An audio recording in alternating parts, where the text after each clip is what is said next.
यहाँ पे हम लोगों ने एक्सरसाइज 2 तक डिस्कशन किया था मेन क्वेश्चंस का। अब हम लोग डिस्कशन कर रहे हैं एक्सरसाइज 3 का। तो जब हम लोग एक्सरसाइज 3 का डिस्कशन करते हैं तो उसमें जो स्टैंडर्ड यूज करते हैं वो स्टैंडर्ड होता है बेसिकली ये वाला स्टैंडर्ड। तो बच्चों ये स्टैंडर्ड आपको लगातार यूज करना होगा, और उसके नीचे वाला आप अगर अभी नहीं समझ पा रहे हैं तो वो मैं आपको करते करते समझाऊंगा। स्टैंडर्ड होता है e की power x fx plus f dash x। ऐसा कभी भी आपको नजर आने लगे तो आप रिजल्ट को डायरेक्टली यूज करेंगे e की power x fx plus c। इस तरह से आप यूज करेंगे। तो बच्चों इसको यूज करने से पहले यहाँ पर आपने देखे कई सारे क्वेश्चंस भी आपके पास दिए गए हैं। तो सबसे पहले हम लोग इसको करने के लिए क्वेश्चन नंबर 10 करते हैं। तो क्वेश्चन नंबर 10 को आपको ध्यान से देखना होगा। क्वेश्चन नंबर 10 में क्या गिवन है, देखिए जरा क्वेश्चन नंबर 10 को। ये है क्वेश्चन नंबर 10। क्वेश्चन नंबर 10 को जब आप करेंगे तो आपको लगेगा कि सर ये वाला रूल तो यहाँ लग नहीं पाएगा, क्योंकि यहाँ पे तो e की पावर x है ही नहीं। तो हमने कहा नहीं, अगर आपने वो रूल के बिना उस क्वेश्चन को किया तो ये होगा भी नहीं। तो उसमें करते क्या है कि ln x बार बार रिपीट हो रहा है। तो ln x का मतलब होता है log x to the base e। तो हम इसको t लेट कर लेते हैं। इसका मतलब यहाँ से आ जाता है x is equal to e की पावर t। और जब हम इसको डिफरेंशिएट करते हैं तो x का 1 हो जाता है, e की पावर t का e की पावर t और इनटू t का dt बाय dx हो जाता है। तो यहाँ से dx की वैल्यू आ जाती है e की पावर t dt। इसको उठा के हम यहाँ पुट कर देते हैं, और ln ऑफ ln x आपका है ये t बन जाएगा, और ये हो जाएगा 1/t²। और बार आपको दिखने लगेगा dx की जगह e की पावर d dt।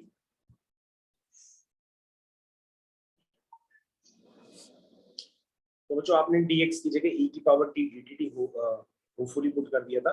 अब आप फॉर्म अंदर एडजस्ट कर दीजिए। ये देखिए ln t का जो डिफरेंशिएशन होता है वो 1/t होता है। तो मैंने 1/t यहाँ पे पुट कर दिया। तो मैंने 1/t को ऐड और सब्ट्रैक्ट कर दिया। ठीक है, 1/t को मैंने क्या किया, ऐड और सब्ट्रैक्ट कर दिया। तो बच्चों ये प्रैक्टिस से ही आता है। धीरे धीरे जब प्रैक्टिस करोगे तो आपको लगेगा कि यार ln t से तो 1/t आता है, लेकिन यहाँ पे 1/t² गिवन है।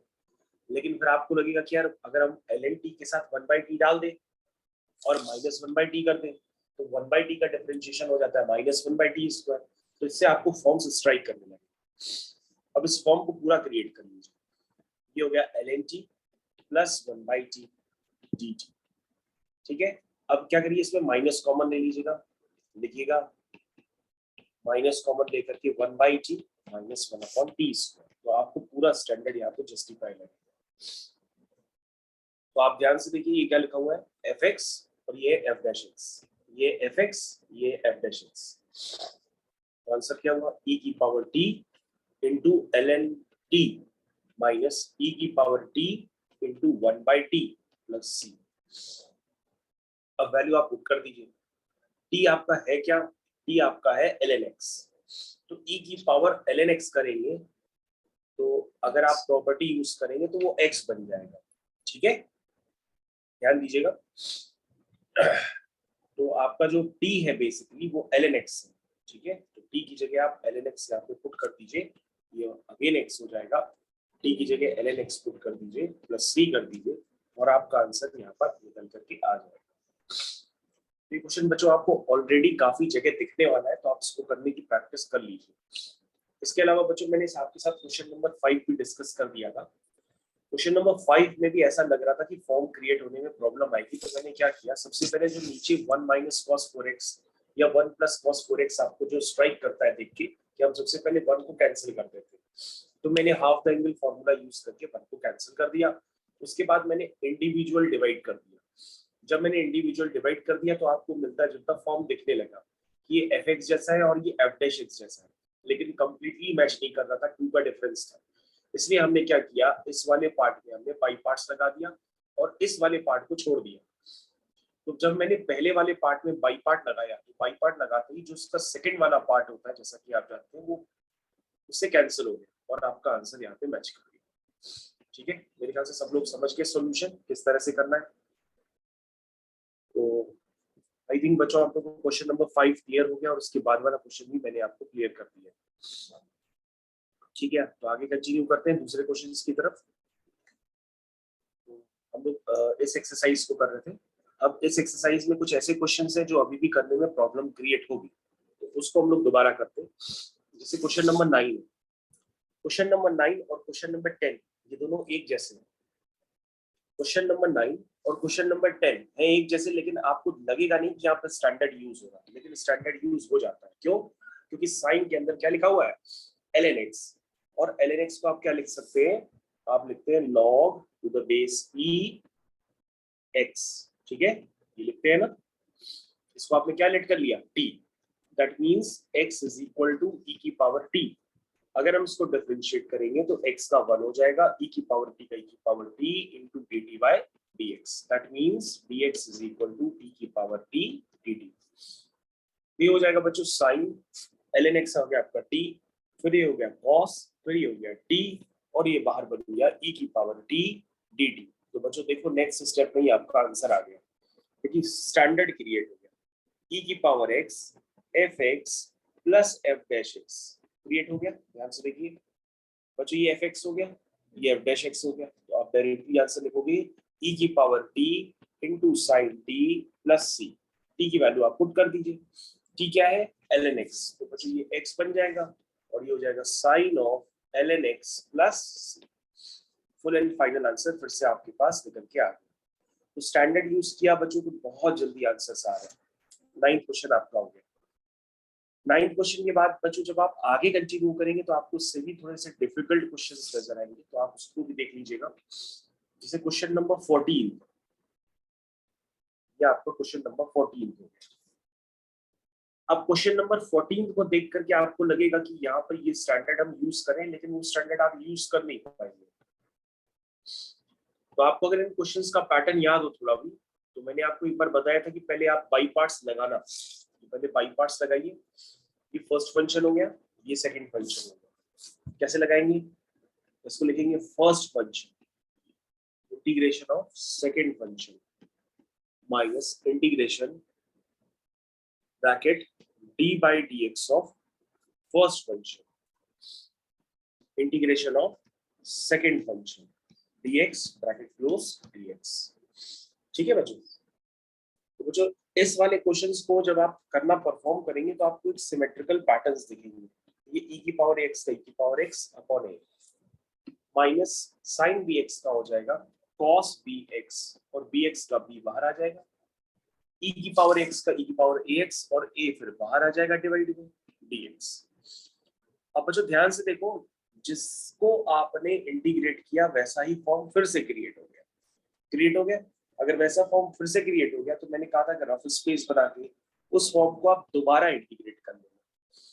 क्या है आपका e की पावर ax cos bx, इसको आप दोबारा इंटीग्रेट करो। कैसे करोगे जरा ध्यान देना। ये आपका हो गया फर्स्ट फंक्शन, ये आपका हो गया सेकंड फंक्शन। सबसे पहले लिखेंगे first function integration of second function minus integration बड़ा सा bracket d by dx of first function into integration of second function, ठीक है, dx bracket close again dx।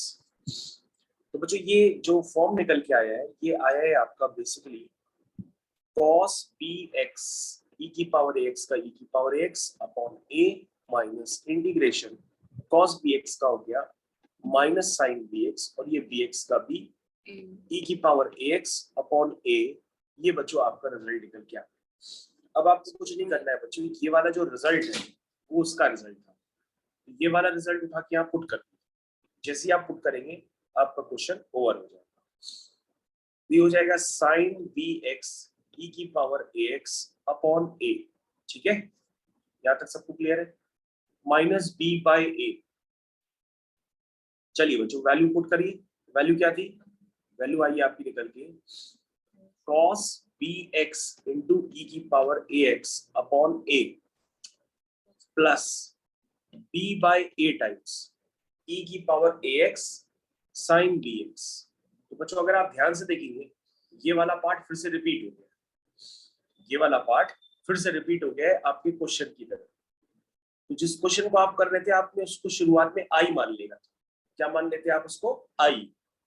आप किसको रिजल्ट निकालने की कोशिश कर रहे थे, आई का रिजल्ट, लेकिन आप कहोगे सर आई तो दोबारा रिपीट हो गया, आई तो दोबारा रिपीट हो गया, तो हमने उसको आई से रिप्लेस कर दिया। और आई तो यहाँ पे भी था क्योंकि आप वर्किंग तो आई के लिए ही कर रहे थे, यानी e की पावर ax sin bx के लिए। बस क्वेश्चन खत्म हो गया। अब आप आई के टर्म्स कलेक्ट कर लीजिए, आपका आंसर निकल के आ जाएगा।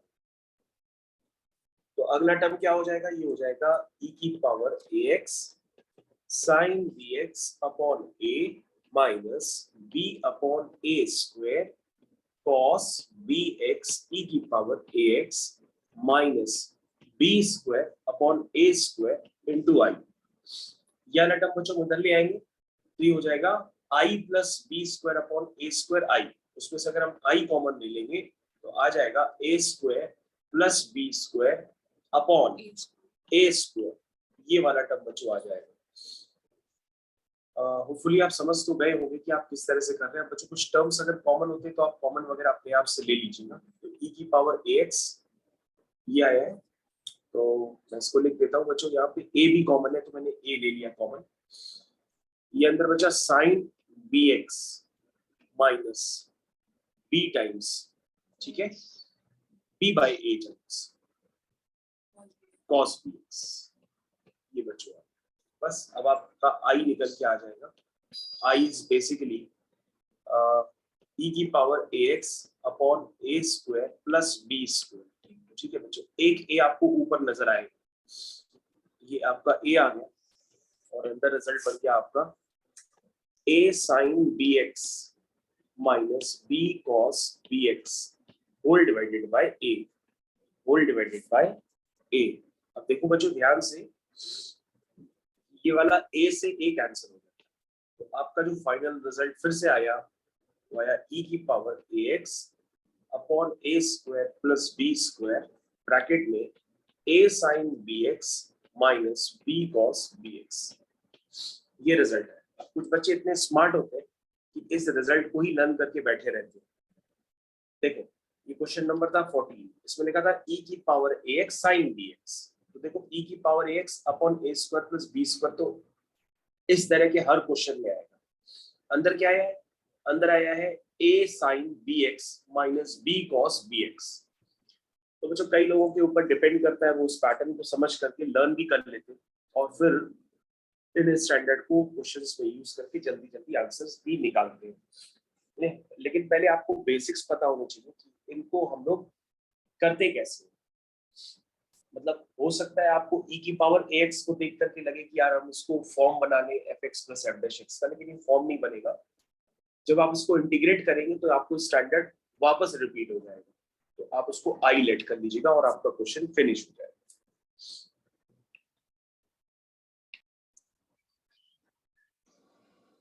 जो मैंने अभी आपके सामने इसी सेम एक्सरसाइज का क्वेश्चन नंबर 11 किया, ठीक है, उसको करने के लिए बच्चों को लगा कि हम जिस एक्सरसाइज में उसी का स्टैंडर्ड लगभग यूज करें, तो हमने क्या किया, ln x को अगेन t मान लिया।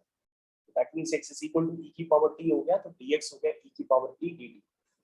जैसे ही सब कुछ मैंने पुट किया तो हमारे पास t अपॉन t प्लस 1 का होल स्क्वायर दिखने लगा और e की पावर t दिखने लगा। तो हमने क्या किया, प्लस 1 माइनस 1 करके इसको ब्रेक कर दिया और आपको यहाँ पे फॉर्म दिखने लगा।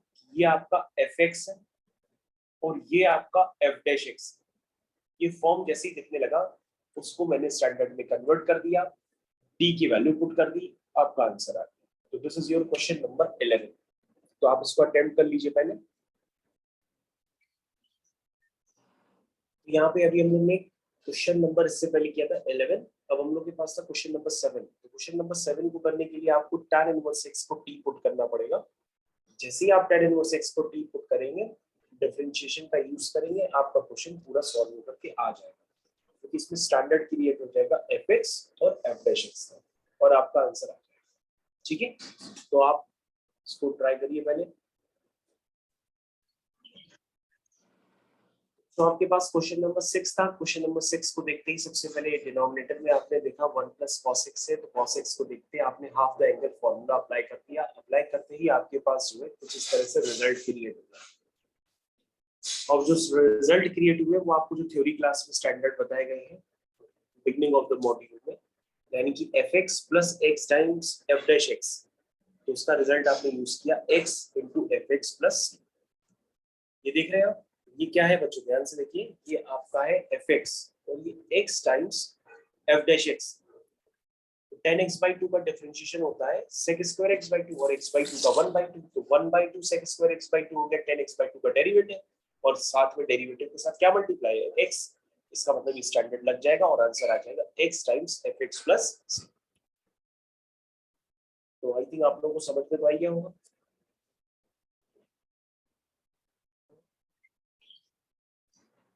तो बच्चों आपके पास अभी मैंने डिस्कशन के लिए क्वेश्चन नंबर 16 को बताया था जिसका सॉल्यूशन आपके पास है, और उसके बाद वाला क्वेश्चन नंबर 17 का फर्स्ट पार्ट थोड़ा सा आपको ध्यान देना पड़ेगा कि इसमें आप tan थीटा को t लेट कर लीजिएगा तो sec² थीटा d थीटा हो जाएगा। sec² थीटा की जगह लिख दीजिएगा 1 + tan² थीटा, ताकि d थीटा आपका in terms of t completely निकलना है। उसके बाद बच्चों sec थीटा को डाल दो इन टर्म्स ऑफ t, और sin थीटा को t के टर्म्स में डालने के लिए आप ट्रायंगल का यूज कर दो। सारी वैल्यूज पुट कर लो बच्चों। उसके बाद आपके पास दूसरे स्टेप में fx और f' का फॉर्म क्रिएट हो जाएगा और आपका आंसर आ जाएगा e⁻x fx प्लस। ठीक है, तो आई थिंक सभी बच्चों को क्लियर है।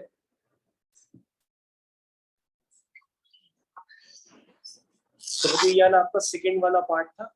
तो सेकंड वाले पार्ट का सॉल्यूशन आपके पास है। सेकंड वाले पार्ट को जल्दी करने के लिए हमने ऐसे सोच लिया कि जो इंटीग्रेशन के अंदर फंक्शन गिवन है उसको मैंने प्रेडिक्ट किया और इस प्रॉपर्टी को यूज किया कि d/dx ऑफ fx क्या होता है, वो बेसिकली f' होता है ना।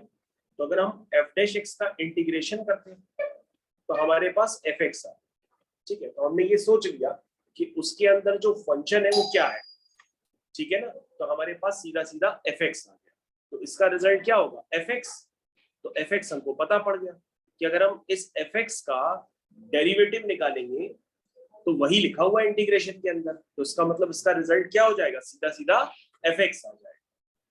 तो बच्चों क्वेश्चन रिवर्स करके कर दिया तो क्वेश्चन जल्दी हो गया। ठीक है, थैंक यू।